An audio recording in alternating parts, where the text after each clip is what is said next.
Have you ever felt a presence, a quiet, watchful force in the dark hours that you couldn't quite explain?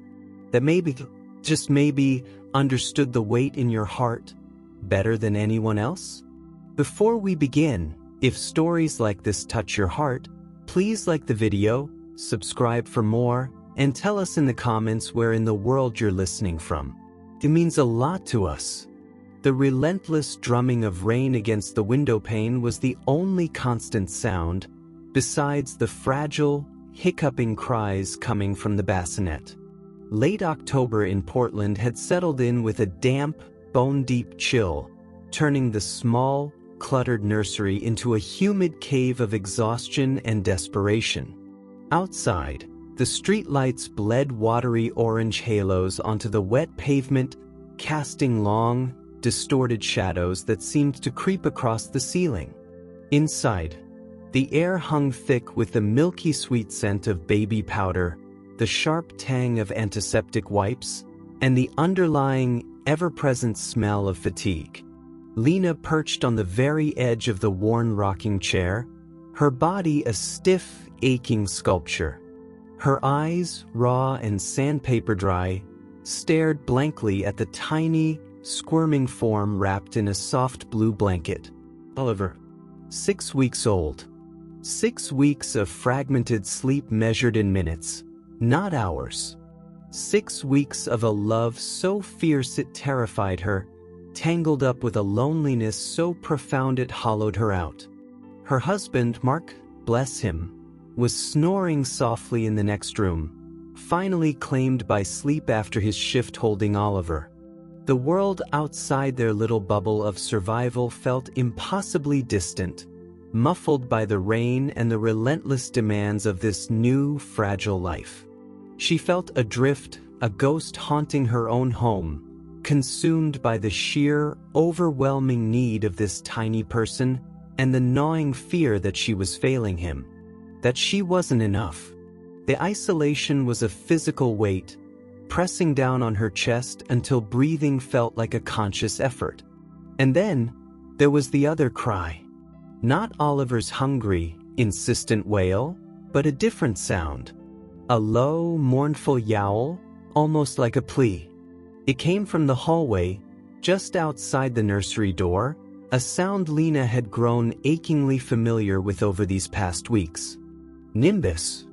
Nimbus was a seal-point Siamese, a creature of elegant angles and impossible blue eyes. Lena had found her huddled, shivering and skeletal under a dumpster behind the cafe where she'd worked 3 years ago. Back when life felt simpler, more predictable. Back when Lena had time and energy to pour into coaxing the terrified creature out with bits of tuna and murmured reassurances.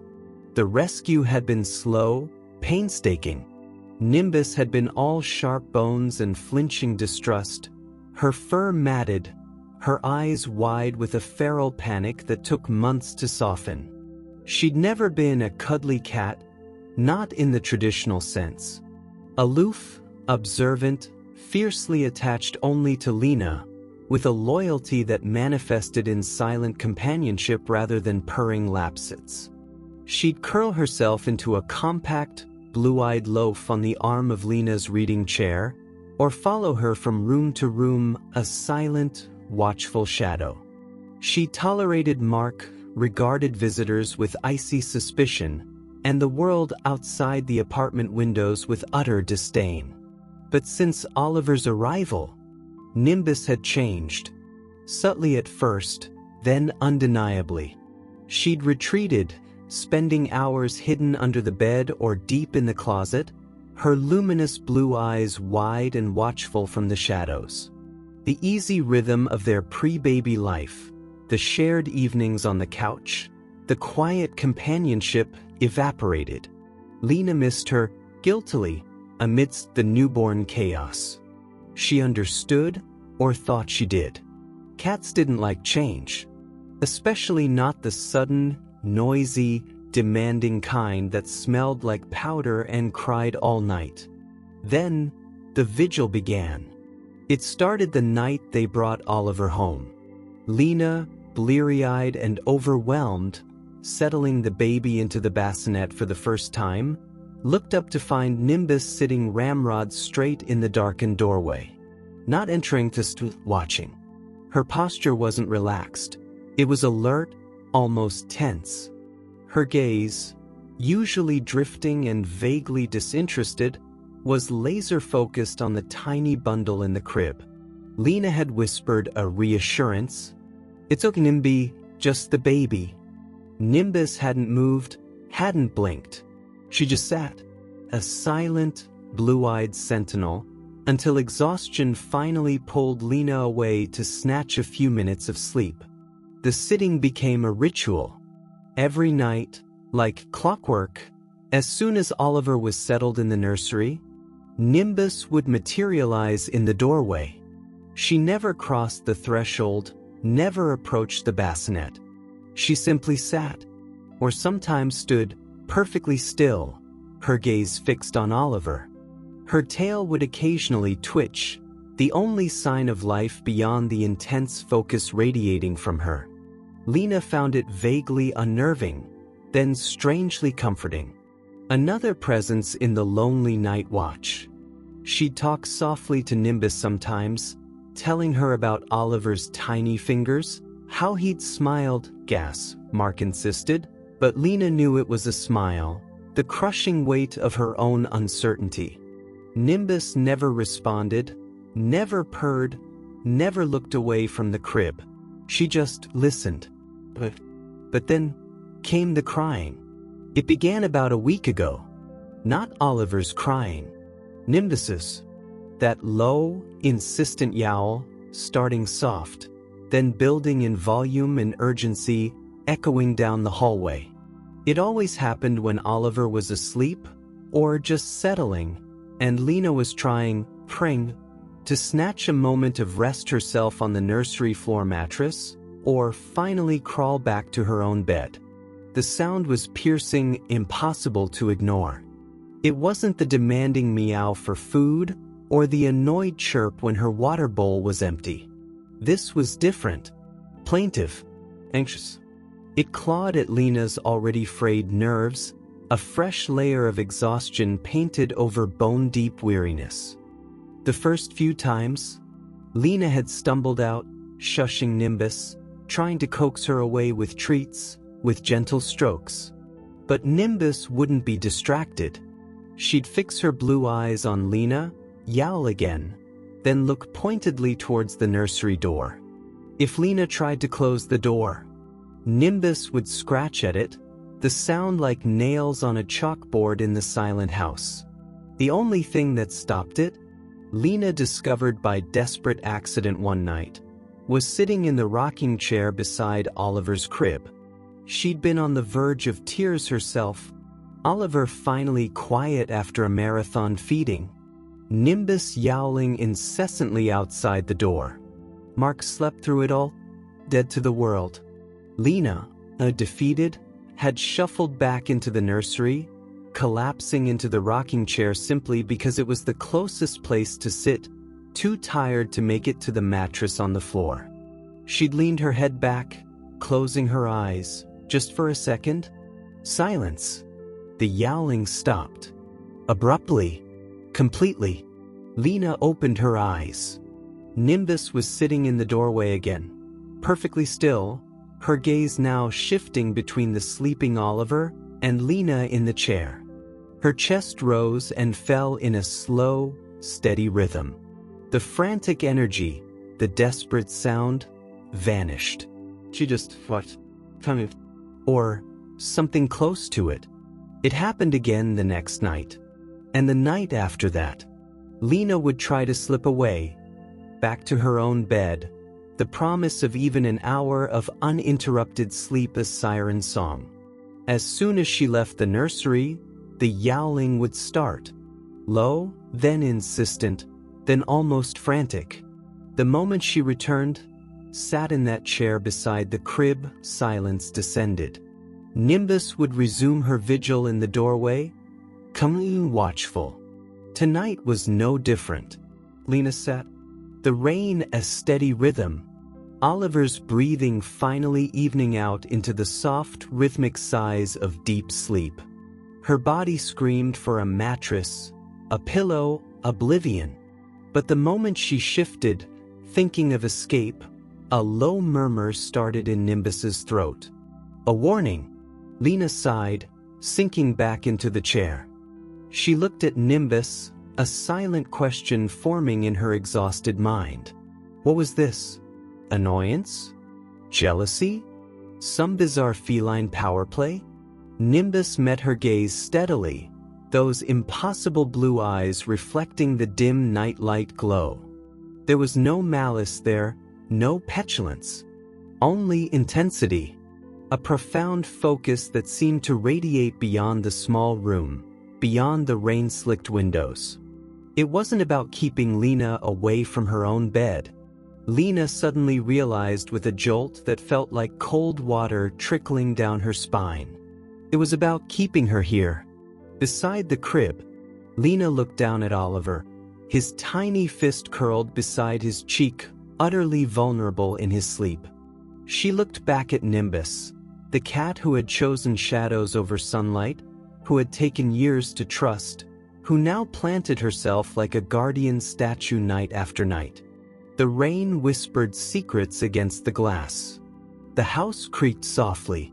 In the quiet, a fragile thread of understanding began to weave itself between the exhausted mother in the rocking chair, the sleeping infant, and the watchful cat in the doorway. This wasn't just disruption. This wasn't random feline behavior. Something quiet and deep and utterly unexpected was shifting in the fragile ecosystem of their little family, beginning in the silent, rain-washed hours. Lena stayed in the chair, her exhaustion momentarily eclipsed by a dawning, bewildering curiosity. The vigil continued, but the meaning, Lena sensed, was only just starting to unfold. The rain didn't stop. It seeped into the bones of the old Portland bungalow, into Lena's weary soul, becoming the soundtrack to their fragile new existence. Days blurred into nights, measured not by clocks, but by Oliver's feeding cries, the brief, precious stretches of silence, and Nimbus's unwavering, almost unnerving vigil. Lena surrendered to the rocking chair. Resisting the yowling felt like trying to hold back the tide.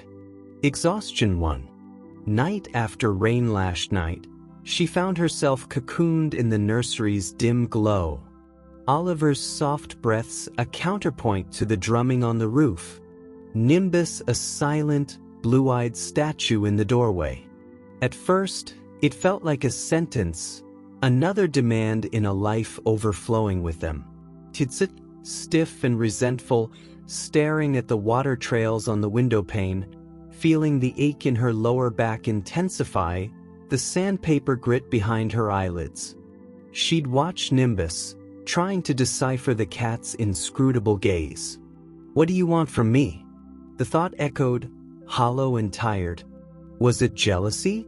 Possessiveness? Some primal feline urge disrupted by the tiny human invader? But slowly, imperceptibly, something began to shift. It started with the silence. Not just the absence of Nimbus's yowling, but the quality of the quiet when Lena was in the chair. It was a different quiet than when she was alone with Oliver. Thicker, calmer. A watched-over quiet.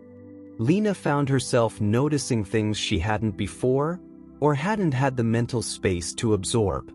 She noticed the way Oliver's tiny fingers, no bigger than peanuts, would flex and curl in his sleep, seeking something unseen. She noticed the impossibly soft down of hair on his temples, catching the faint light like spun gold. She noticed the subtle shifts in his breathing, the little sighs and murmurs that weren't cries, but the sounds of a person simply being, growing, existing. And always, in her peripheral vision, was Nimbus. Not moving, barely blinking. A sentinel carved from smoke and moonlight. One particularly brutal night, Oliver fought sleep like a tiny, furious warrior. Colic, the pediatrician had said vaguely. This frustration. Lena had walked with sung off-key lullabies until her voice cracked. She changed him, fed him again, swaddled him, unswaddled him. Nothing worked. His cries were sharp, piercing shards of sound that seemed to vibrate in Lena's own skull. She felt the familiar panic rising, the crushing sense of inadequacy, the terrifying thought, what if I can't do this? What if I break? She sank into the rocking chair, Oliver screaming in her arms, tears of exhaustion and despair finally spilling hot down her cheeks. She was drowning, utterly alone in the storm of it. Mark, bless his solid, practical heart, slept through apocalypses. And then, movement. From the doorway, Nimbus stood. Slowly, deliberately, she took one step into the nursery. Then another. Her tail held low, not flicking, but her body language wasn't aggressive. It was focused, intent. Lena froze, holding her breath. Oliver's cries momentarily forgotten. Nimbus had never crossed the threshold before. Never. The Siamese didn't approach the bassinet. Instead, she walked silently, with that liquid grace only cats possess, towards the rocking chair. Lena braced herself, unsure, expecting a hiss, a swipe, some expression of displaced feline anger. Nimbus stopped beside the chair. She looked up at Lena, those luminous blue eyes holding hers for a long, silent moment. Lena saw no anger there, no jealousy. What she saw, staggering in its intensity, was an unnerving depth of attention. Understanding? No, that felt too human. But awareness. Profound, unsettling awareness of Lena's distress. The Nimbus did something extraordinary. She didn't jump onto Lena's lap. She didn't rub against her legs. Instead, she lowered herself slowly, deliberately, onto the worn rug beside the rocking chair. She curled her body into a tight, elegant circle, her back pressed lightly against the wooden leg of the chair. And she looked, not at Oliver, but up at Lena. Her gaze steady, unwavering. Lena stared down, tears still wet on her cheeks. Oliver's cries momentarily paused as if sensing the shift. The cat's presence, physically close, radiating that intense focus, was like a sudden anchor in her swirling panic. It wasn't comfort in the warm, fuzzy sense. It was solidarity. A silent declaration, I am here. I see this. Lena began to rock again. Oliver's cries started anew, but somehow, the jagged edges felt slightly less sharp. Nimbus remained a warm, silent weight against the chair leg, her presence a tangible counterpoint to the chaos. Lena found herself whispering, not to Oliver, but into the quiet space above the cat's head. It's so hard, Nimby, she murmured, her voice thick with tears. He hurts, and I don't know how to fix it. I'm so tired.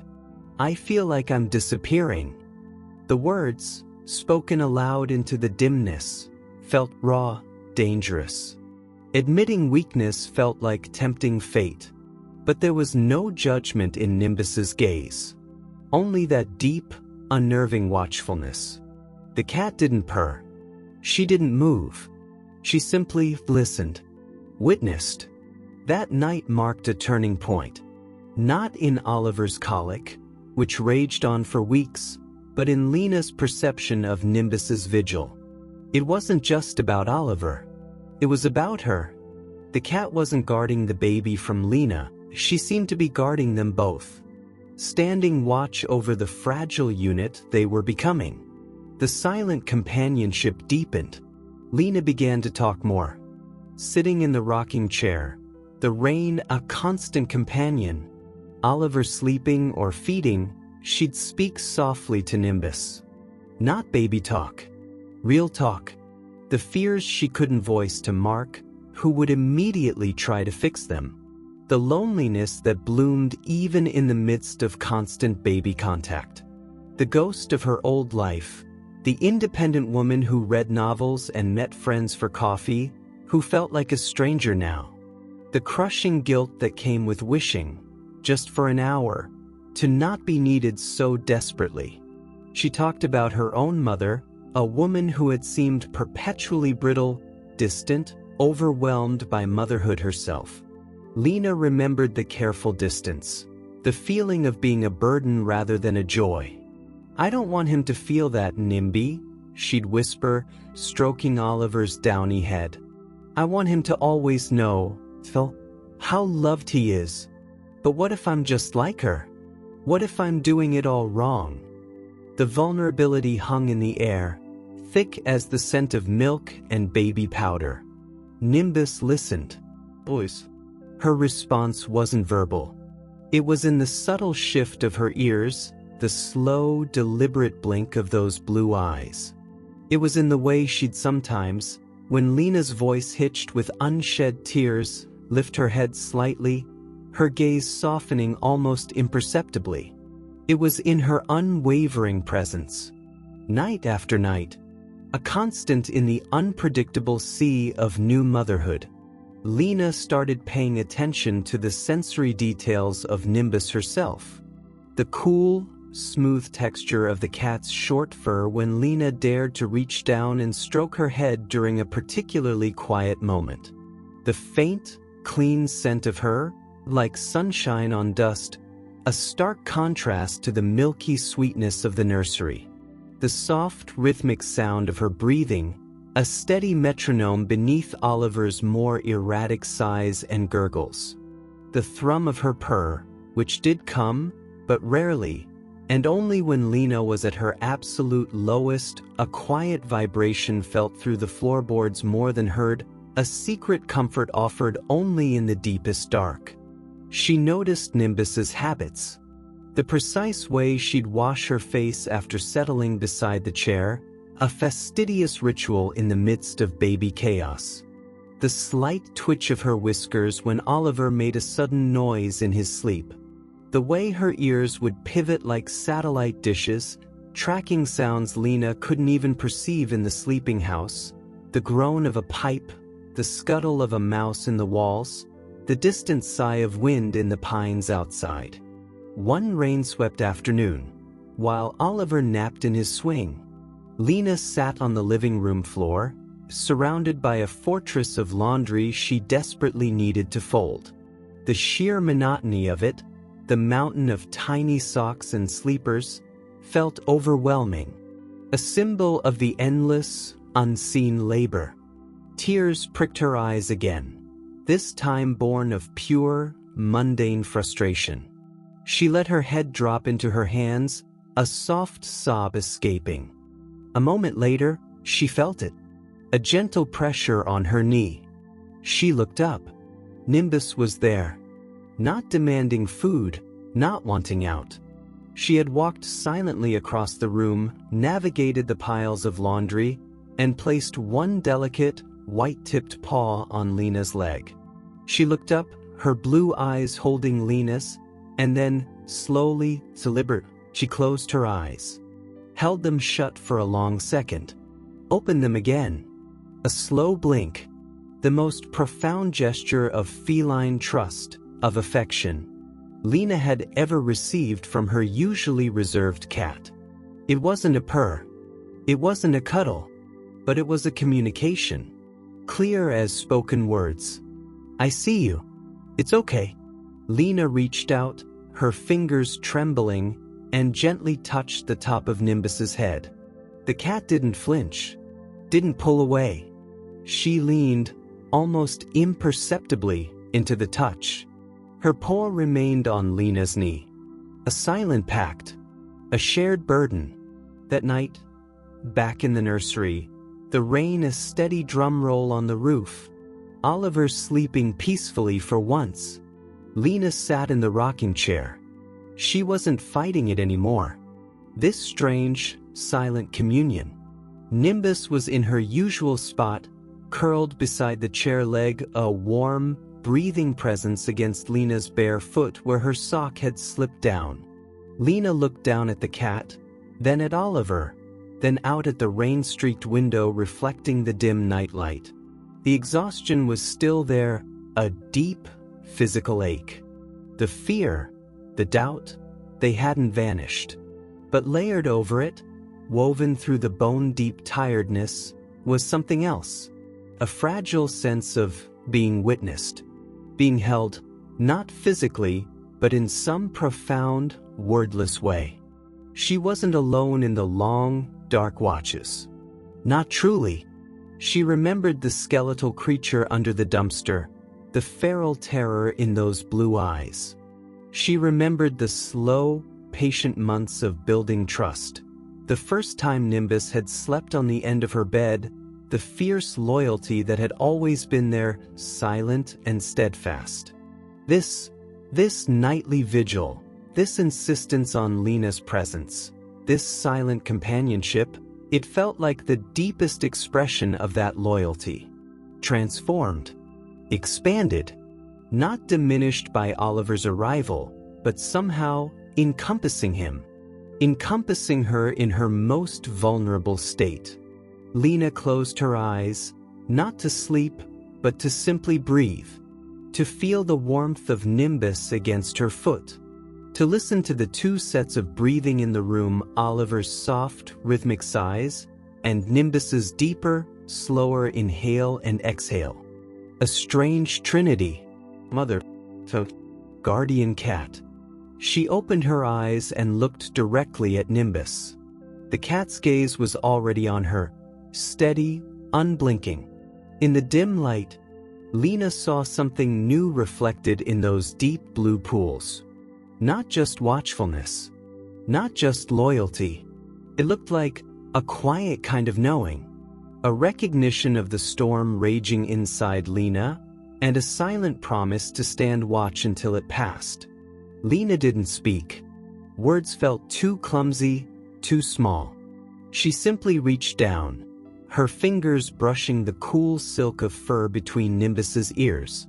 The cat closed her eyes, leaning into the touch, a soft, almost inaudible rumble vibrating up through Lena's fingertips. A purr, rare, precious, offered in the quiet heart of the night. In that moment, the relentless rain, the aching exhaustion, the gnawing fear, they didn't disappear, but they receded just a little, held at bay by the warmth of a small paw that had once known only concrete and fear, now resting trustingly against her skin, and the unwavering blue gaze of a creature who seemed to understand the terrifying, beautiful weight of it all. The connection, silent, profound, built not on grand gestures, but on shared presence in the dark, was now the strongest thing in the room. Stronger even than the rain. The fragile peace, the quiet understanding woven in the rain-lashed nursery, didn't last. It couldn't. Life, especially life with a newborn, is a pendulum swinging between exhaustion and exhilaration, calm and chaos. The shift wasn't dramatic at first. Not an earthquake, but a subtle tremor, felt deep in the foundations.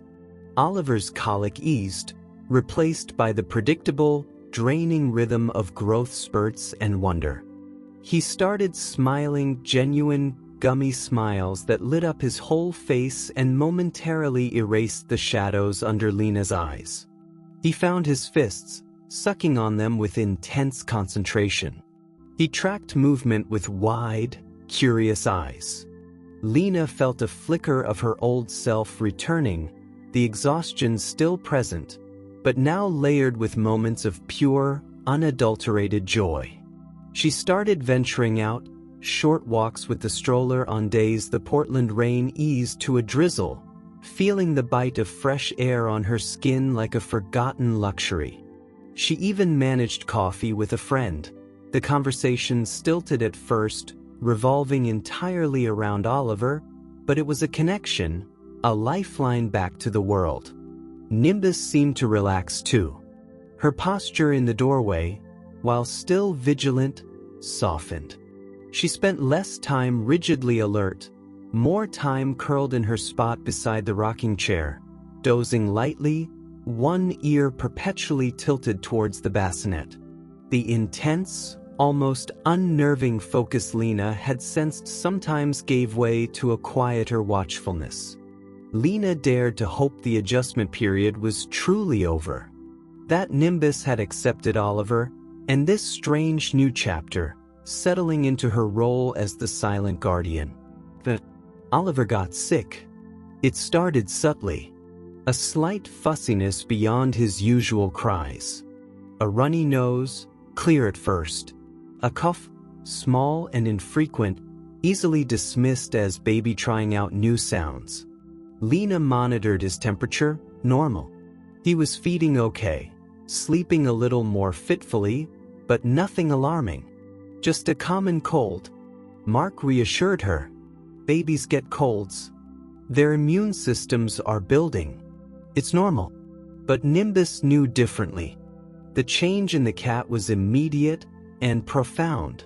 The relaxed posture vanished, replaced by a tension that seemed to vibrate through her slender frame. She stopped sleeping beside the chair. She resumed her rigid sentinel stance in the doorway, but now, her gaze was fixed on Oliver with an intensity Lena hadn't seen since the earliest, most chaotic nights. It wasn't just watchfulness. It was agitation, a low-grade thrum of anxiety radiating from her. She began pacing, not the lazy, stretching pace of a bored cat, but a tight, restless circuit just outside the nursery door. Back and forth, her tail twitching erratically.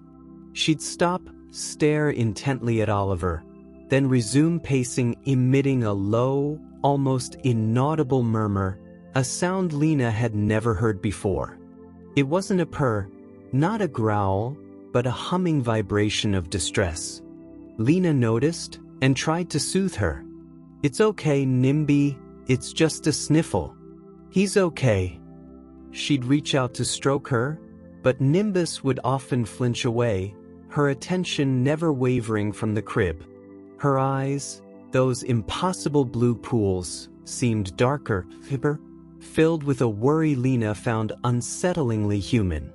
Then, the sniffing started. It happened when Lena lifted Oliver from his bassinet after a nap. He was warm, flushed, his breathing sounded slightly congested, whistling faintly through his tiny nose. As Lena cradled him, adjusting his blanket, Nimbus darted forward. Not aggressively, but with startling speed. She stretched her neck, her nose quivering violently, and sniffed the air around Oliver. Not at his feet, not at his head, but specifically pointed near his chest. She did it once, twice, then retreated back to the doorway, resuming her pacing, that low hum vibrating louder. Lena's heart skipped a beat. It felt targeted, deliberate, not random feline curiosity. A cold finger of unease traced its way down her spine. She held Oliver closer, pressing her lips to his warm forehead. He felt hot. Too hot? Was it just her anxiety? She grabbed the digital thermometer. 99.8 degrees Fahrenheit. Slightly elevated, but still within the realm of watchful waiting the pediatrician had advised. She called the nurse line anyway. The calm, slightly bored voice on the other end recited the checklist. Eating? Wet diapers? Lethargic? A little sleepier, but waking to feed. Breathing? A little noisy, but no retractions, no blue tinge. Sounds like a typical viral upper respiratory infection. Keep him hydrated, use saline drops and a bulb syringe for congestion. Monitor his temperature. Call back if he develops a fever over 100.4. Struggles to breathe or stops eating. Lena hung up, the nurse's reassurance feeling flimsy against the solid wall of Nimbus's palpable anxiety. The cat hadn't relaxed. If anything, her agitation had increased. She now refused to leave the nursery doorway entirely, even during the day. She ignored her food bowl unless Lena practically placed it under her nose. She barely drank. Oliver's symptoms waxed and waned. The low-grade fever came and went. The congestion seemed to shift, sometimes better, sometimes worse. He'd have periods of near normalcy, smiling weakly, followed by spells of listlessness and fussiness that tore at Lena's nerves. She followed the nurse's advice meticulously. She suctioned his tiny nose, propped him up for sleep, offered frequent feeds. Mark, pragmatic, reminded her it was just a cold. Babies bounce back, Lena. Nimbus is probably just picking up on your stress. But Lena knew it was more than that. She watched Nimbus. The cat's focus was singular, obsessive. It wasn't general worry. It was pinpointed. She noticed Nimbus would often position herself, not just anywhere in the doorway, but specifically on the left side, her body angled to keep Oliver's chest in her direct line of sight. When Lena changed Oliver's diaper, Nimbus would edge closer, just inside the room, her nose twitching, that intense sniffing directed again towards his torso, particularly his left side. One afternoon, Oliver was sleeping fitfully in his swing in the living room, propped up to ease his breathing. Lena was folding laundry nearby, trying to distract herself from the tight knot of worry in her chest. Nimbus was on the floor, a few feet away from the swing, but not sleeping. She was sitting upright, utterly still, her gaze locked on Oliver's chest rising and falling under his little striped onesie. Her ears were pricked forward, swiveling minutely with every congested breath Oliver took. Suddenly, Oliver coughed, a wet, rattling sound that seemed to catch in his throat. He startled, his face scrunching, a weak cry escaping before he drifted back into an uneasy sleep. Nimbus reacted instantly, not with a startle, but with a low, guttural yowl. It wasn't loud, but it was deep, primal, a sound ripped from somewhere ancient and fearful. She launched herself towards the swing, not jumping onto it, but standing on her hind legs, placing her front paws on the edge, stretching her neck towards Oliver, sniffing frantically at the air near his face and chest. Her eyes were wide, pupils dilated, fixed on him with an expression Lena could only describe as panic. Lena dropped the tiny sock she was holding. Ice flooded her veins. This wasn't stress. This wasn't jealousy or displaced anxiety. This was knowing. A visceral reaction to something Nimbus sensed that Lena couldn't see, couldn't hear, couldn't measure with a thermometer. That low yowl, that frantic sniffing, it felt like an alarm bell ringing in the silent room. She rushed to Oliver, scooping him up. He felt hot. His breathing seemed faster or shallower. Was it her imagination? Was Nimbus making her paranoid? She pressed her ear to his tiny back, listening. Was that a wheeze? A faint crackle? Or just normal congested baby sounds? She couldn't tell. The lines blurred, distorted by fear and the cat's palpable terror. Mark! Her voice came out strangled.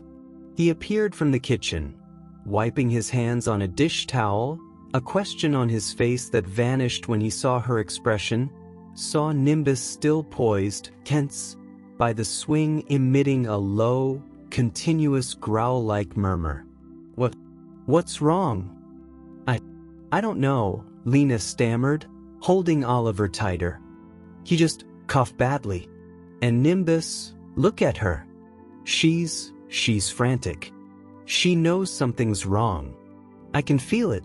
She's been like this for days, focused on his chest. Her voice broke. I think we need to take him back in. Now." Mark looked from Lena's tear-filled eyes to Oliver's flushed face, to Nimbus, who hadn't moved, her gaze still fixed on the baby, her body radiating a tension that seemed to hum in the air. He saw it too.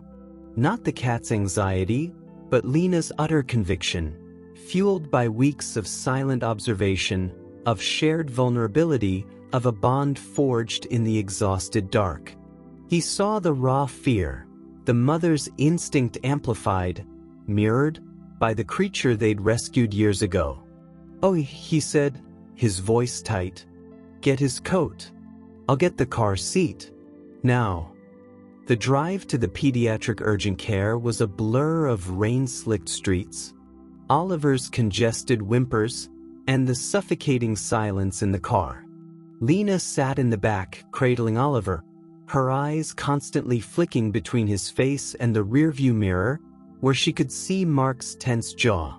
Nimbus, left behind, was a phantom presence, her blue eyes, her frantic sniffing, her primal yowl echoing in Lena's mind.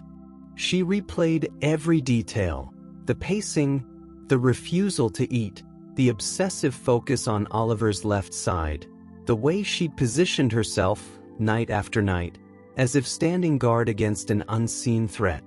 It wasn't random. It wasn't stress. It was a pattern, a warning she hadn't fully understood until that chilling yowl. At the clinic, the triage nurse was efficient but initially dismissive. Fever's 100.2 now, slightly elevated. Congested. Breathing a little fast, but oxygen saturation is 97% good. She recited the numbers like facts, detached from the tiny human struggling in Lena's arms, detached from the icy fear gripping her heart. But the cat? Lena started, then stopped. How could she explain? How could she say her Siamese cat had been sounding the alarm for days? She sounded crazy. She felt crazy. The rational part of her brain, the part that trusted thermometers and oxygen monitors, warred violently with the part that had witnessed Nimbus's profound, inexplicable distress. "He seems like he's working harder to breathe, sometimes, and he had this awful cough," she finished weakly. The nurse gave her a sympathetic but slightly patronizing smile. "Babies have small airways. Colds hit them harder. We'll have the doctor take a look. It's probably just bronchiolitis, very common this time of year. Try to stay calm, Mom." She handed Lena a clipboard. The word felt like a mockery. Lena sat in the sterile waiting room, surrounded by coughing children and weary parents. Oliver fussing against her shoulder. She closed her eyes, not to rest, but to see Nimbus's face. Those intense blue eyes, filled with a knowledge Lena couldn't access. The doctor would come. He'd listen. He'd say it was a cold, or bronchiolitis, and send them home. And she'd feel foolish. Paranoid. A new mom overreacting, influenced by a stressed-out cat. But the image that flashed behind her eyelids wasn't the doctor. It was Nimbus, standing on her hind legs by the swing, that low, guttural yowl tearing from her throat, a sound of pure animal fear. Sound that said, "Something is wrong. Something you cannot see. Something you must not ignore." The waiting room buzzed with fluorescent light and murmured conversations.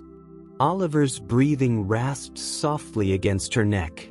Lena held him, her arms trembling, her heart pounding a frantic rhythm against his tiny body. The tension wasn't easing. It was coiling tighter, a spring loaded with unanswered questions, fear, and the terrifying possibility that the silent guardian in the doorway, the cat who cried until she sat by the crib, might be the only one truly seeing the danger lurking beneath her baby's feverish skin. The vigil, she realized with a jolt of cold dread, hadn't ended. It had simply entered a new, more terrifying phase. And she had no idea how it would end. The fluorescent hum of the urgent care waiting room pressed in on Lena, a sterile counterpoint to the frantic drumming in her chest. Oliver, nestled against her, felt like a fragile bird, his congested breaths shallow and rapid against her neck. Every cough, every whimper, sent fresh jolts of terror through her. She kept seeing it over and over.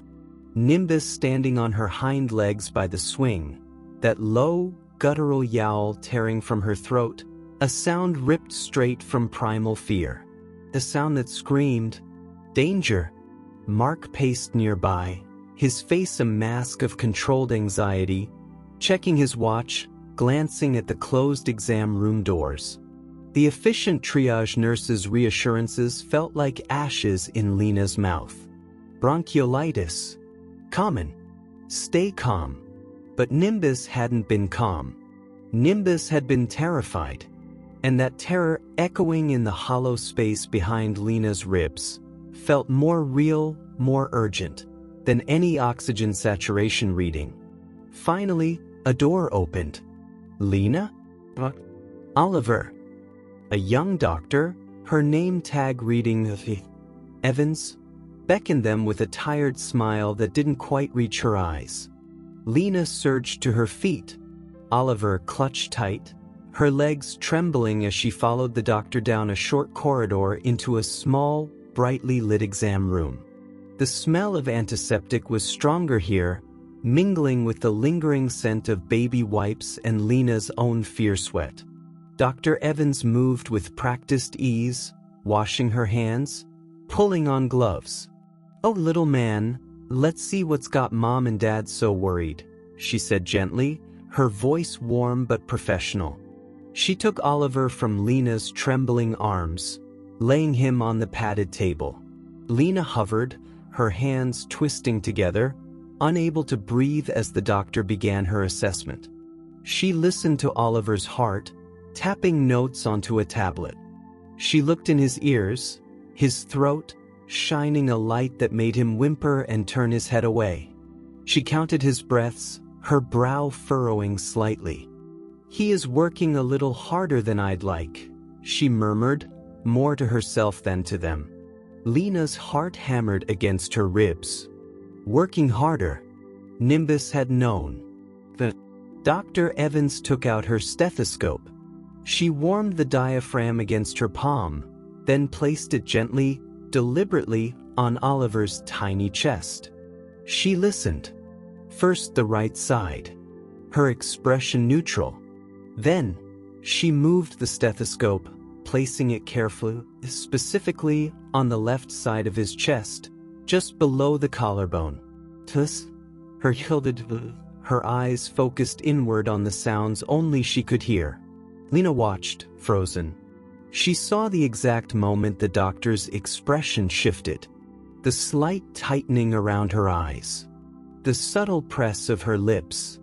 She listened longer, moving the stethoscope minutely, then listening again. The room felt airless, charged. Mark stepped closer, his hand finding Lena's shoulder, his grip tight. Dr. Evans straightened up, her face now serious, all traces of the reassuring smile gone. She looked directly at Lena and Mark. "Okay," she said, her voice calm but carrying a new weight. "His oxygen saturation is still okay, which is good. But I'm hearing some crackling sounds, very fine, but definite, in his left lower lung field. It's subtle, but it's there. Combined with the fever, the increased work of breathing, and the history. I'm concerned about pneumonia." Pneumonia. The word hung in the air, heavy, terrifying. Lena felt the world tilt. She heard a small, choked sound escape her own throat. Mark's hand tightened painfully on her shoulder. "Pneumonia?" Mark echoed, his voice strained. But he was just congested. The fever was low. In babies this small, it can develop very quickly, sometimes from something that starts as a simple cold or bronchiolitis, Dr. Evans explained, her tone gentle but firm. The crackles, that's fluid in the tiny air sacs. It means infection has settled in the lung tissue itself. We need to get a chest X-ray to confirm and start him on antibiotics immediately. We'll also need to admit him for observation and oxygen support if needed. His breathing is labored, and pneumonia can deteriorate rapidly in infants. Admit him. Hospital. Oxygen. The words slammed into Lena, each one a physical blow. Oliver, her tiny, fragile Oliver, had pneumonia. And Nimbus had known how serious it was. The obsessive focus on his left side, the frantic sniffing near his chest, the pacing, the refusal to eat, the primal yowl of terror when he coughed. It hadn't been stress. It hadn't been Lena's imagination. It had been a desperate, silent alarm. A guardian sounding the alert for a threat invisible to human senses. The next hour was a blur of controlled panic. Forms were signed. Oliver was whisked away for a chest X-ray, Lena trailing behind like a ghost, her hand pressed over her mouth. The image, when it flashed onto the screen, was a stark confirmation. A hazy, cloudy patch marring the lower left lung, a visual echo of the crackles Dr. Evans had heard. Pneumonia. Confirmed. Back in a different room, a pediatric observation room this time, Oliver was hooked up to monitors.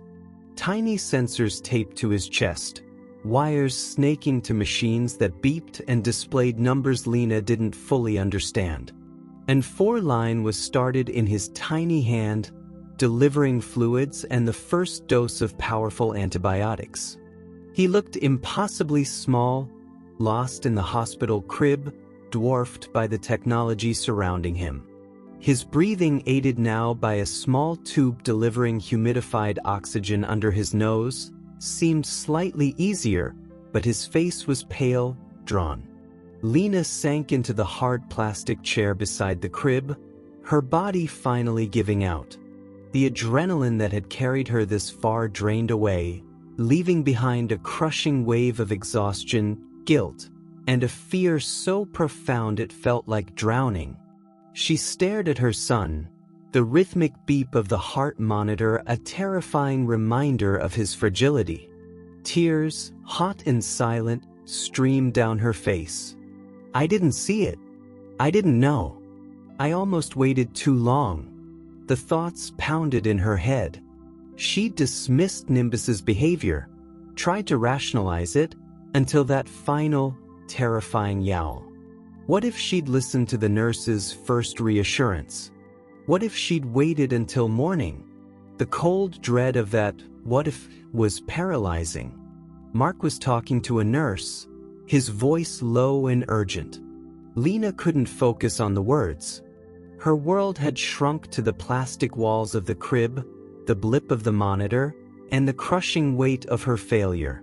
She buried her face in her hands, shoulders shaking with silent sobs. The exhaustion, the fear, the guilt, it all crashed over her at once. She was breaking, shattering into 1,000 pieces right there in the sterile hospital light. Then a sound. Not a beep. Not a voice. Soft, hesitant, scratching noise. At the door, Lena lifted her head, wiping her eyes with trembling hands. Mark turned, frowning. The nurse paused. The scratching came again, tentative, persistent. Mark walked to the door, cracked it open, and froze. Nimbus, he whispered, disbelief coloring his tone. Lena stood up, her legs unsteady. She peered around Mark. In the brightly lit hospital corridor, looking impossibly small and out of place, was Nimbus. Her fur was slightly damp, likely from the rain still falling outside. Her tail was held low, not tucked, but radiating a nervous tension. Her luminous blue eyes, wide and searching, fixed instantly on Lena, then darted past her, scanning the room, until they landed on Oliver in the crib. How had she gotten here? The drive, the unfamiliar building, the maze of corridors? It seemed impossible. Had she slipped out when they rushed Oliver to the car? Followed the scent? The sheer determination, the need to find them, was staggering. A nurse down the hall spotted the cat. "Oh, we can't have animals in here, hospital policy." She started moving towards them. But Nimbus didn't wait. Seeing her opening, she darted, a streak of cream and brown, slipping between Mark's legs and into the room before anyone could stop her. She ignored the nurses, ignored Mark, ignored everything except the crib in the corner. Lena held her breath. What would she do? Leap into the crib? Panic at the machines? Nimbus didn't leap.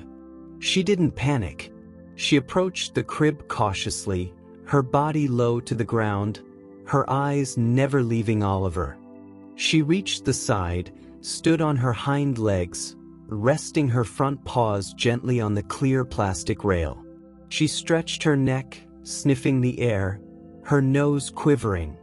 She took in the sight of the tiny figure, the wires, the oxygen tube, the rhythmic rise and fall of his chest beneath the hospital blanket. A low sound vibrated in her throat. Not a yowl, not a growl. A deep, resonant, almost sorrowful purr. It wasn't loud, but it filled the small room, a sound of profound concern, of recognition. Then, slowly, deliberately, Nimbus lowered herself, not to the floor, but onto the small, padded bench seat built into the window alcove next to Oliver's crib. It was about 2 feet off the ground.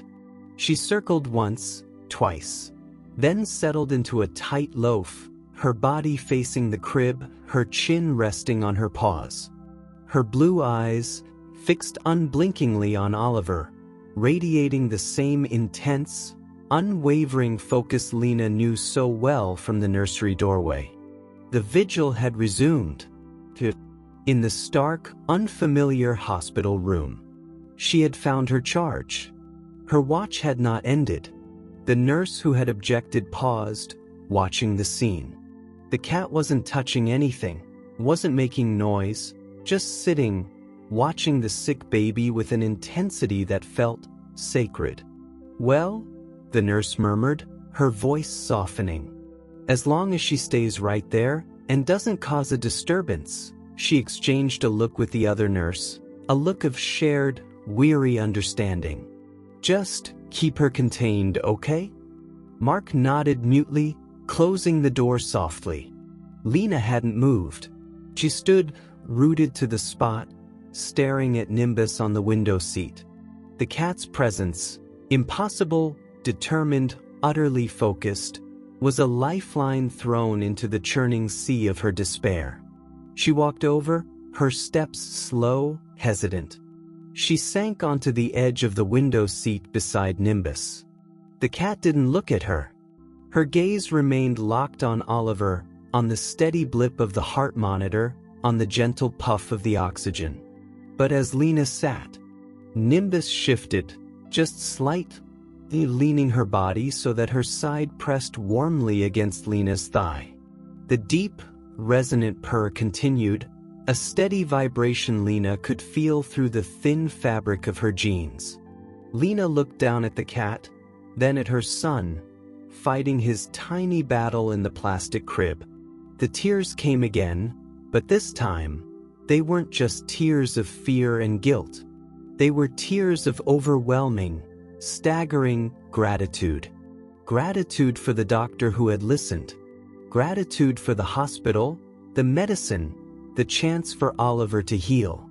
But deeper was the gratitude for the small, damp creature pressed against her leg.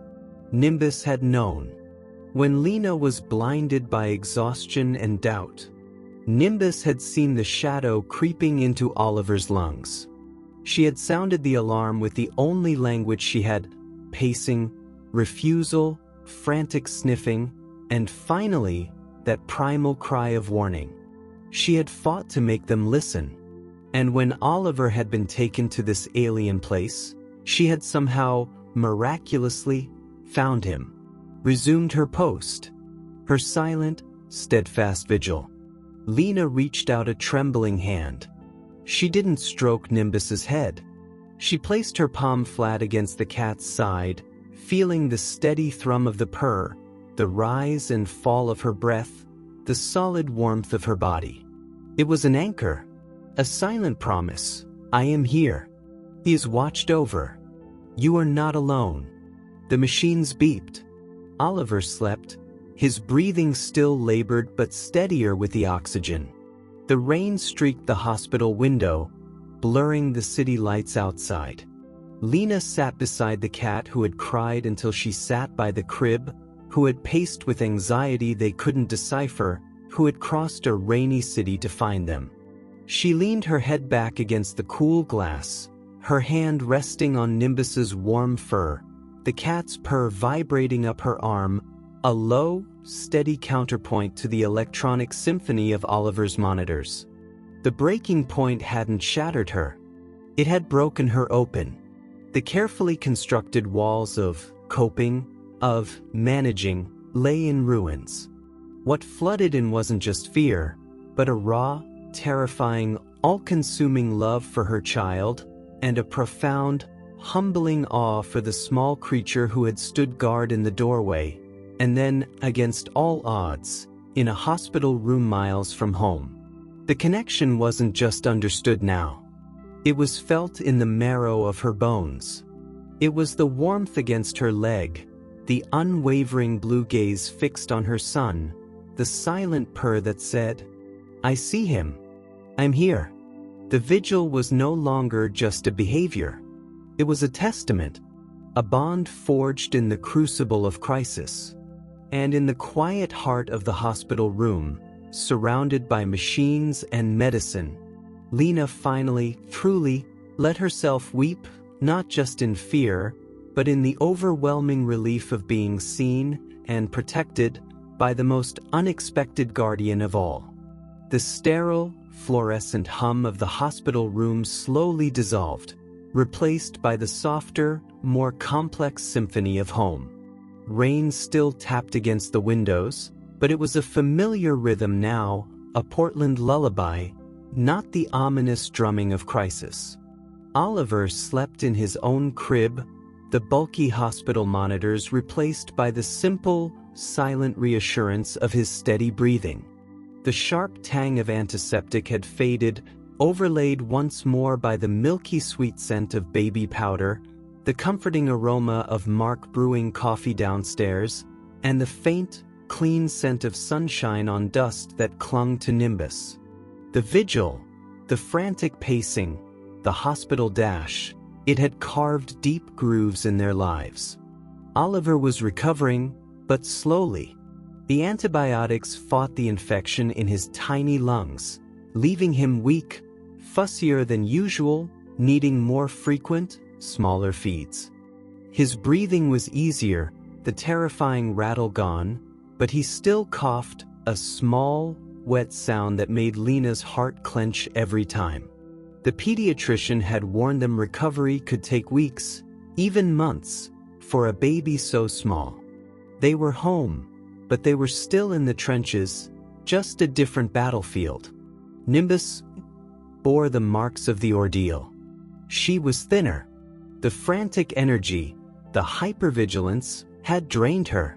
She slept more tiredly, often curled in a patch of weak afternoon sun on the living room rug, her sides rising and falling with slow, heavy breaths. The rigid sentinel stance in the nursery doorway was gone. She no longer paced. She no longer yowled if Lena left the room. But the watchfulness remained, transformed. It was softer, woven into the fabric of their days. She didn't resume her spot beside the rocking chair every night. Sometimes, when Oliver slept peacefully, Lena would find Nimbus stretched out on the end of their bed or dozing in a sunbeam in the living room. But if Oliver fussed, if his breathing hitched, if Lena's own anxiety spiked, Nimbus would materialize. Not in the doorway, but often inside the nursery, settling onto the rug near the crib, or sometimes, tentatively, jumping onto the padded window seat they'd moved from the hospital room into the nursery corner. She'd curl up there, a silent, blue-eyed presence, her gaze resting on Oliver, then shifting to Lena, a quiet reassurance. "I'm here. All is well. For now." Lena felt the shift within herself, deeper than the bone-deep exhaustion that still lingered. The raw terror of the hospital, the crushing guilt of almost missing the signs, had receded, replaced by a profound, almost startling sense of clarity. The frantic fog of early motherhood had lifted, burned away in the crucible of crisis. She looked at Oliver, really looked, with a new intensity. She studied the subtle flush of his cheeks, the rhythm of his breaths, the way his tiny fingers curled around hers. She wasn't just reacting anymore. She was observing, tuned. She listened, not just to his cries, but to the nuances in his breathing, the tiny sounds of discomfort or contentment. And she listened, truly listened, to Nimbus. She noticed the subtle signals she'd missed before. The slight pricking of Nimbus's ears when Oliver's breathing changed, even slightly. The way the cat would lift her head, nostrils flaring, if Oliver seemed warmer than usual. The quiet, almost inaudible murmur in her throat, not distress, but a low hum of awareness, when Oliver was deeply asleep and peaceful. Nimbus wasn't just a pet anymore. She was a barometer, a finely tuned instrument attuned to Oliver's well-being. Lena had learned to read her. The routines were different now. Feeding Oliver took longer, required more patience as he tired easily. Baths were gentler, quieter. Playtime was brief, confined to soft rattles and Lena's face hovering above him, making silly sounds that sometimes coaxed a weak smile. Nimbus was often part of these quiet moments. She'd observe from a respectful distance, sometimes from the window seat, sometimes from the doorway. Lena started talking to her again, but differently. "See how his eyes follow the rattle, Nimby?" she'd murmur, holding up a soft blue toy. "Getting stronger." Or, when Oliver drifted off after a feed, his breathing soft and even, Lena would look over at Nimbus, settled like a small sphinx on the rug. "Good sleep, deep sleep. Thank you for watching." The gratitude was a constant undercurrent. Every time Lena saw Nimbus's calm gaze resting on Oliver, every time she remembered the cat's impossible journey to the hospital, the frantic sniffing, the primal yowl, a wave of fierce, protective love washed over her, for both her son and the creature who had fought so hard to protect him. It wasn't anthropomorphism. It was recognition of a bond, a loyalty, an instinct so profound it defied simple explanation. Nimbus had chosen them, chosen Oliver, chosen to stand guard. Mark felt it too. Lena saw it in the way he'd pause in the nursery doorway, watching Nimbus watch Oliver. He'd reach down, not to pet her, but to gently touch the top of her head, a silent acknowledgement. He started filling Nimbus's food bowl without being asked, choosing the expensive wet food she preferred. One evening, as Lena rocked Oliver, Mark brought a small, plush cat bed into the nursery, placing it discreetly in the corner opposite the window seat. "Thought she might like her own spot in here," he'd said, his voice gruff, avoiding Lena's eyes. It was a small gesture, but monumental. Acceptance, respect, an unspoken understanding of the role Nimbus now played. Nimbus investigated the bed cautiously, sniffed it thoroughly, and after a few days, began using it, curling up in its soft embrace while keeping her watch. Lena's own healing was slower, less visible. The guilt still whispered sometimes, in the quiet hours before dawn. What if I hadn't listened? What if I dismissed her again? But she was learning to quiet that voice. She'd look at Oliver, sleeping peaceful, his color good, his breathing steady. She'd look at Nimbus, present. The outcome was their answer. She had listened. Eventually. And it had made all the difference. She found herself reflecting on the journey, not just the recent crisis, but the whole arc. The lonely woman finding a shivering scrap of life under a dumpster. The slow, patient building of trust. The arrival of Oliver, the perceived disruption, the retreat, then the inexplicable vigil. The pacing, the sniffing, the yowl. The hospital, the impossible reunion. It wasn't a linear story. It was messy, unpredictable, woven with fear and doubt and exhaustion, but also, undeniably, with a fierce, protective love that flowed in multiple directions. She understood Nimbus differently now. That initial aloofness, the years of silent companionship, it hadn't been indifference.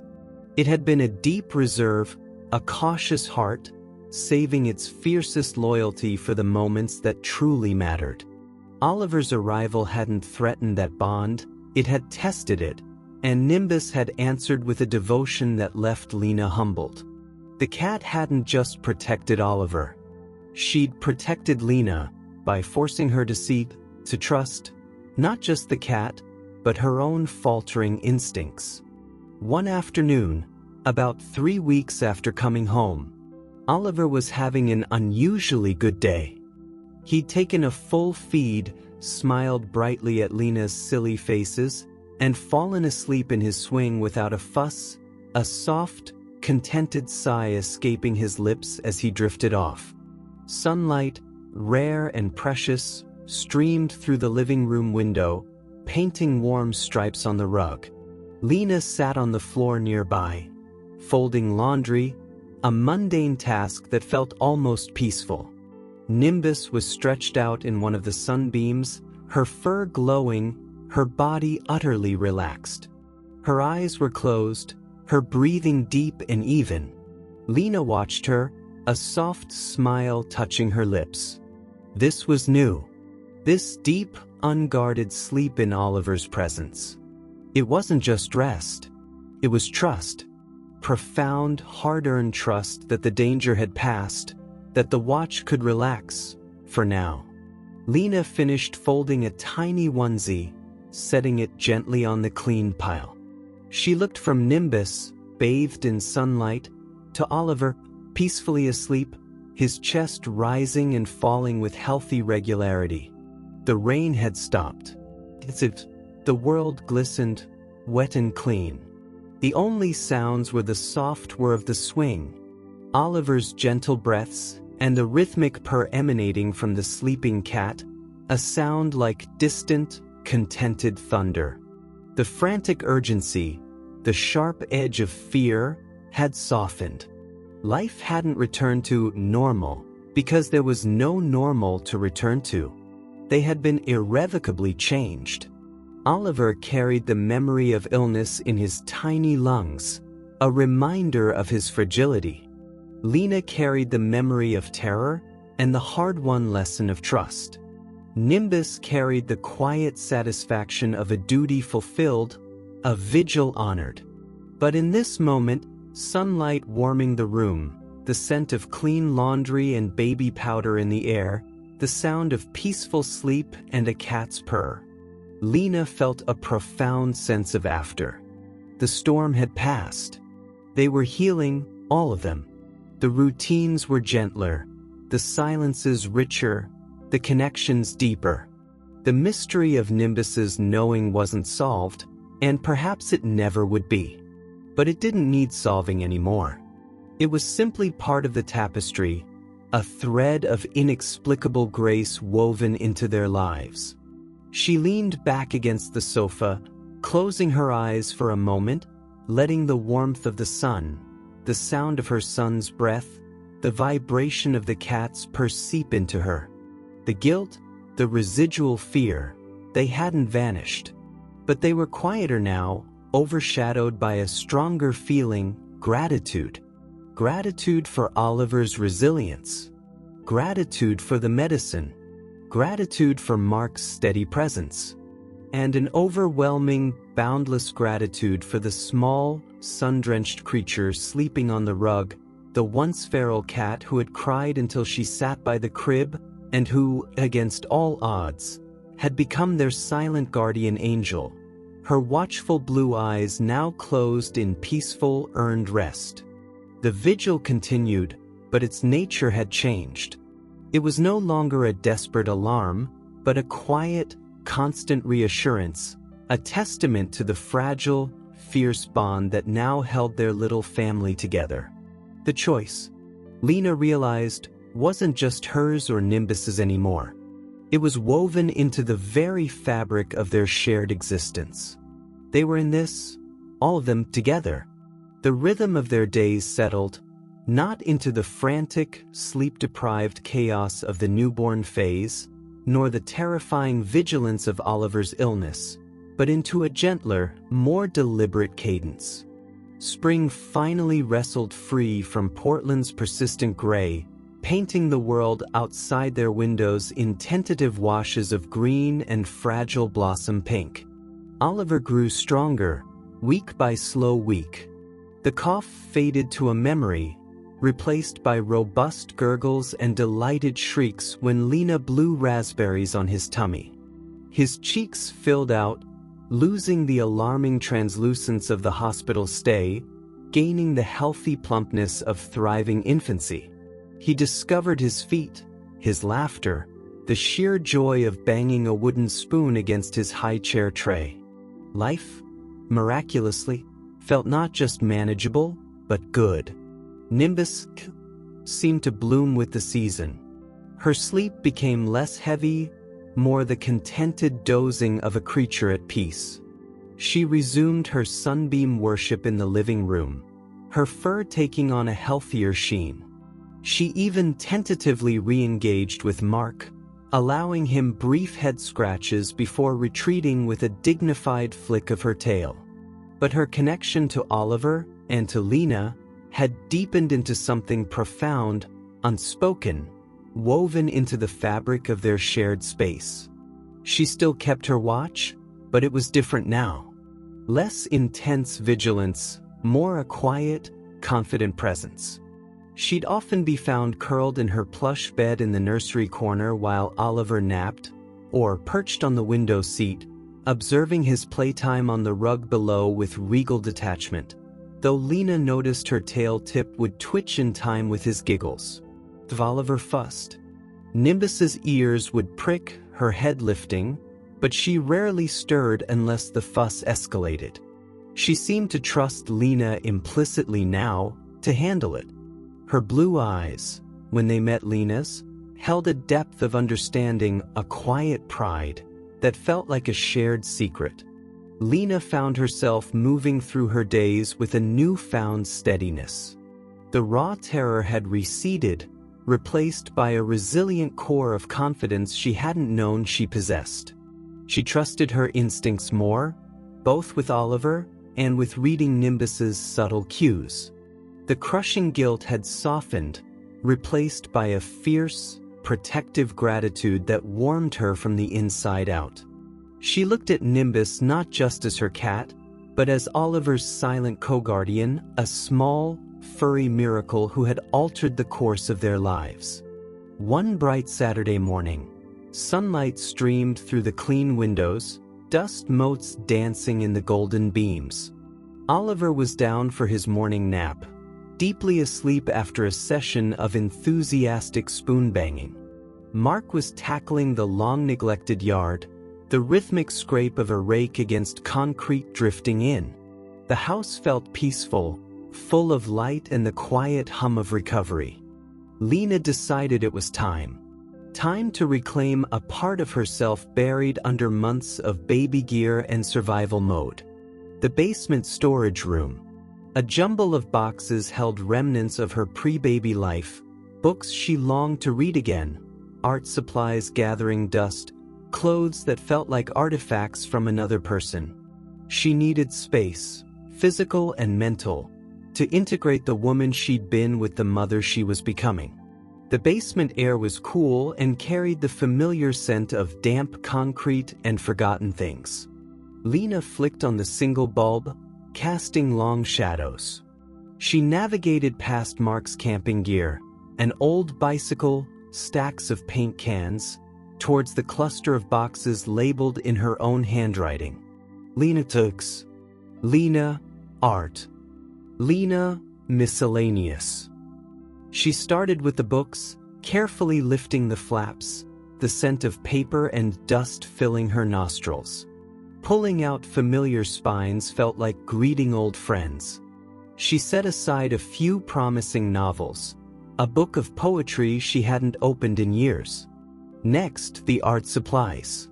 Tubes of hardened paint, sketchbooks filled with half-finished drawings, charcoal pencils rattling in a tin. Holding a worn sketch pad, she felt a faint echo of the focus, the quiet absorption she used to find in drawing. It felt distant, but not entirely lost. Then, she reached the miscellaneous box. Less carefully packed. A jumble of things that hadn't fit elsewhere. Old concert tickets, a chipped mug from her college days, a tangle of cheap jewelry, a faded photograph of her and Mark hiking, looking impossibly young and unburdened. She smiled faintly, sifting through the layers of a life paused. Near the bottom, her fingers brushed against something small, hard, and leathery. She pulled it out. A collar. A simple, narrow, dark blue nylon collar.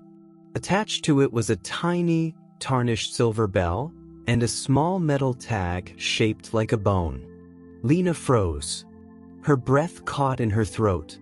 She stared at the object in her hand, the basement walls seeming to recede. She knew this collar. It was the very first one she'd bought for Nimbus, weeks after coaxing the terrified creature out from under the dumpster.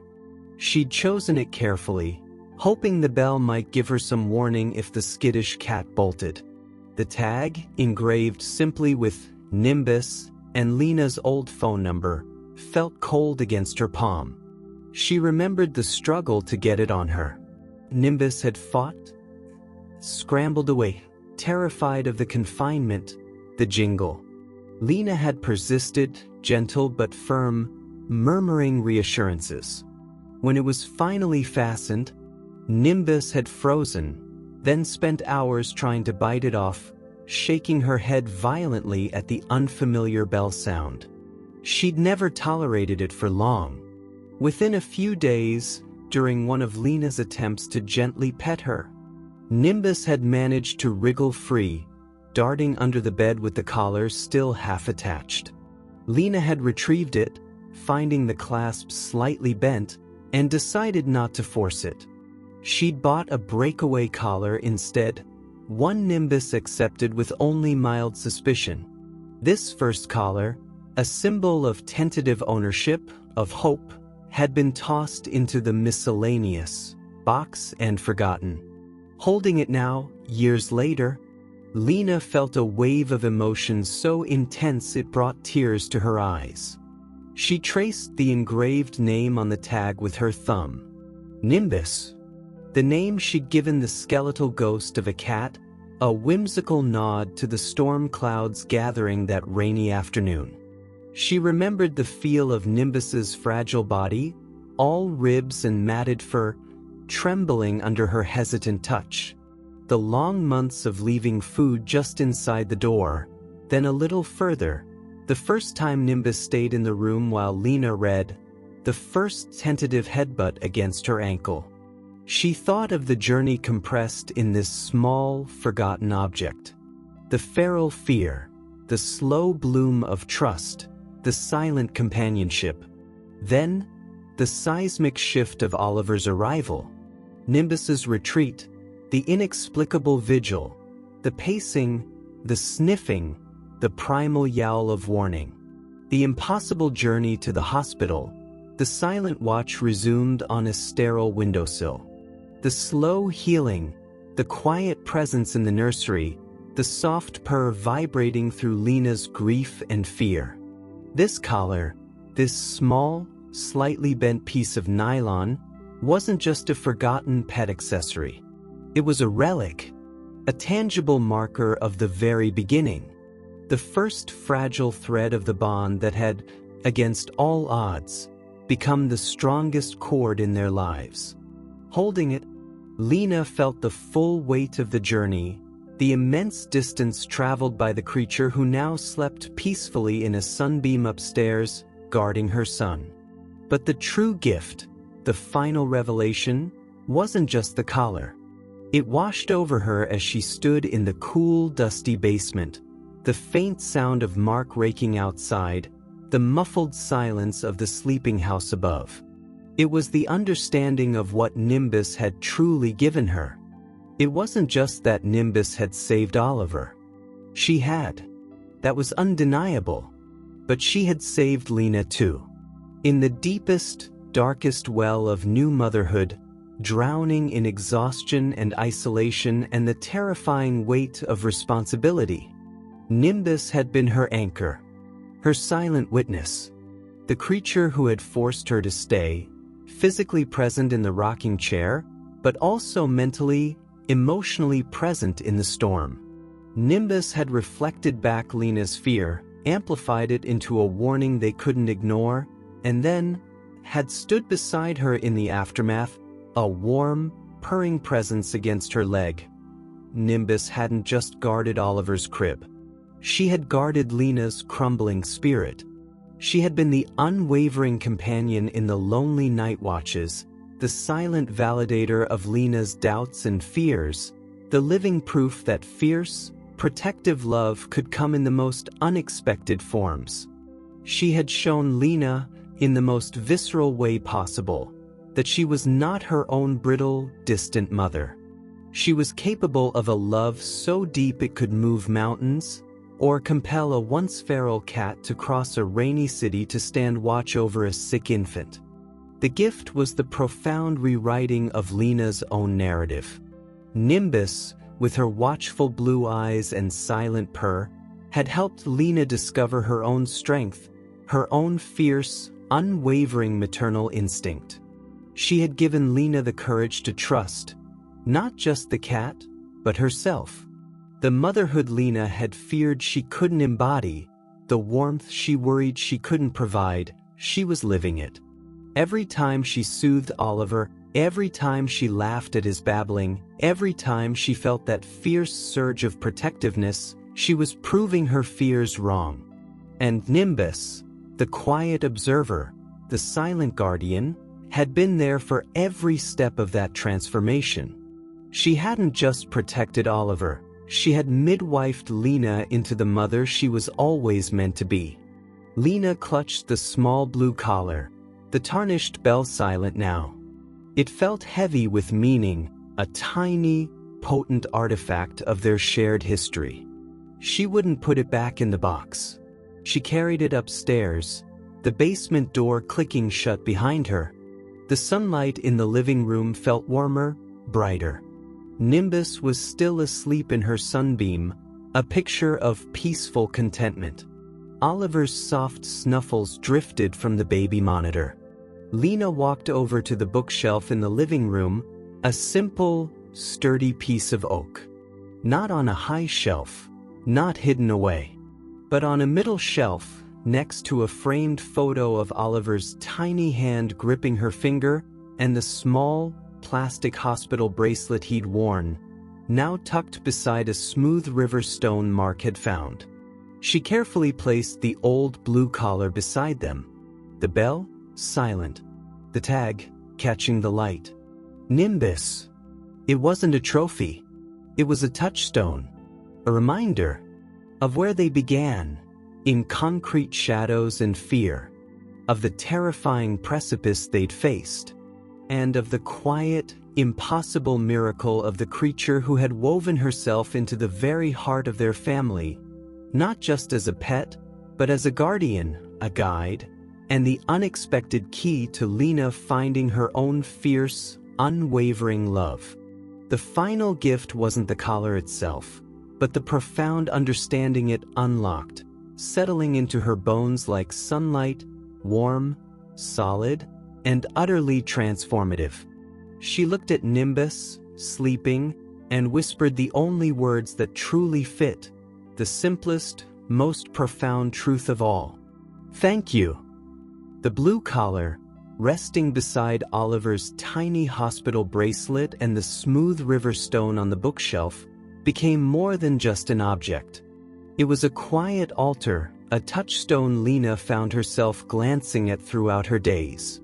While folding tiny socks, wrestling Oliver into a fresh onesie, stirring soup on the stove, her eyes would drift to that middle shelf. The silent bell, the tarnished tag, the faded nylon. It wasn't a reminder of fear, or even just of gratitude. It was a grounding wire, a physical manifestation of the invisible, unbreakable thread that now connected them all: Lena, Mark, Oliver, and Nimbus. Life, in its messy, beautiful way, flowed onward. Oliver grew, not just in size, though his legs did seem to sprout overnight, but in presence. He crawled with determined fury, his destination often Nimbus's chosen sunbeam or the intriguing swish of her tail. He pulled himself up on furniture, wobbling like a tiny, drunken sailor, his laughter echoing through the house when he inevitably toppled onto his well-padded bottom. He babbled with increasing complexity. "Mama," "Dada," and one rainy Tuesday afternoon, as Nimbus sat regally observing his attempts to stack blocks, a clear, deliberate sound, "Name." Nimbus's ears swiveled. Her blue eyes, usually half-lidded in regal indifference during Oliver's play, opened wide. She stared at the small human, now pointing a chubby finger in her direction, a triumphant grin splitting his face. "Nim. Nim," Oliver crowed, banging a block for emphasis. Lena, watching from the doorway, felt tears prickle her eyes. Not tears of exhaustion or fear this time, but of pure, overwhelming wonder. The silent guardian had a name, spoken by the life she'd helped protect. Nimbus didn't run. She didn't purr. She simply held Oliver's gaze, her tail tip giving one slow, deliberate sweep across the rug. An acknowledgement, a benediction. Then, with her usual feline dignity, she stood, stretched, and walked calmly over to her plush bed in the corner, curling up as if the monumental event had been merely a minor interruption to her nap. But Lena saw it, the slight softening around her eyes, the way she tucked her nose just a fraction deeper into her fur. Pleasure, quiet, profound pleasure. The vigil had evolved, as all living things must. Nimbus no longer felt the need to be physically present every moment Oliver was awake. She trusted Lena implicitly. She trusted the sturdy walls of the house. She trusted the rhythm of their days. Her watchfulness became more subtle, woven into the background. She'd be napping on the sofa while Oliver played at her feet, one ear perpetually tilted his way. She'd observe bath time from the bathroom rug, a safe distance from splashes. She'd station herself near the top of the stairs when Oliver practiced his climbing, a silent safety net. Her presence wasn't demanding, it was simply constant, a reassurance. The blue eyes missed nothing, but the intensity had mellowed into a calm, confident stewardship. Lena found herself reflecting, often, on the sheer improbability of it all. The chain of events that felt less like chance, and more like the careful stitching of fate. Her stopping behind the cafe that rainy day years ago, drawn by a flicker of movement under the dumpster. The patience it took to coax out a creature radiating pure terror. The years of quiet companionship, Nimbus choosing Lena, and only Lena. Oliver. The perceived disruption, Nimbus's retreat, which Lena now understood wasn't rejection, but a regrouping. A feline mind assessing the new variable, the tiny, vulnerable human who had entered their orbit. And then, the vigil. Not born of jealousy, but of a recognition Lena hadn't possessed. A recognition of Oliver's fragility and Lena's own drowning vulnerability. The meaning, Lena realized on a quiet afternoon watching Oliver nap. His chest rising and falling with healthy ease. Nimbus, a soft loaf of fur on the rug beside his crib, wasn't just about a cat saving a baby. It was about the profound, unexpected ways love manifests. It was about second chances, for the cat rescued from concrete and fear, for the woman learning to trust her own heart, for the baby given the fierce chance to thrive. It was about family forged not just by blood, but by choice, by shared vulnerability, by silent watches in the dark. It was about the quiet heroes, the ones who don't wear capes, but who possess senses tuned to frequencies we can't perceive.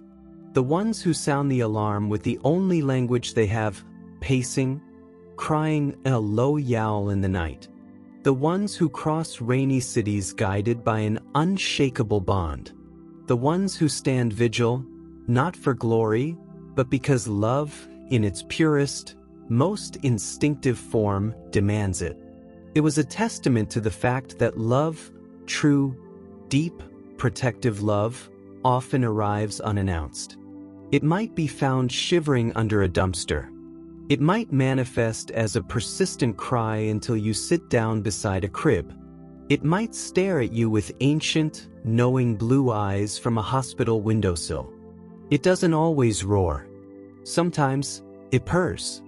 A low, steady vibration in the quiet heart of the night, a constant reassurance that you are not alone, that the ones you love are watched over. And the message, the quiet truth Lena would whisper to any new parent drowning in doubt, to anyone who has ever loved an animal, to anyone who feels unseen, is this: pay attention to the quiet guardians. Listen to the creatures who choose you. Trust the instincts that flutter beneath the noise of fear and exhaustion. Love, in its most powerful form, is often a silent vigil. It's the presence in the doorway, the warmth against your leg in the darkest hour, the unwavering gaze fixed on what matters most. It doesn't demand understanding. It simply is.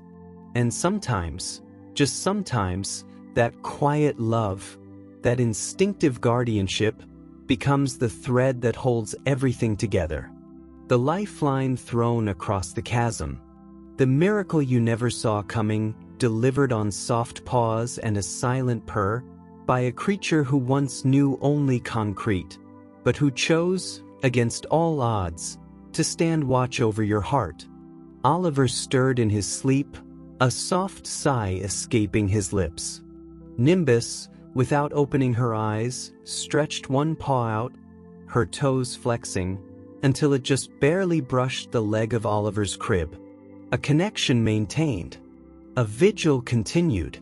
Not out of fear anymore, but out of love. A silent promise, echoing in the sun-dappled room, in the rhythm of their breaths, in the quiet hum of a life, once fragile, now fiercely blooming, watched over by the most unexpected guardian of all. Before you go, if this story of quiet courage, of a bond forged in the darkest hours, touched something in your heart, backhand index pointing right, please like this video. It lets us know these stories matter.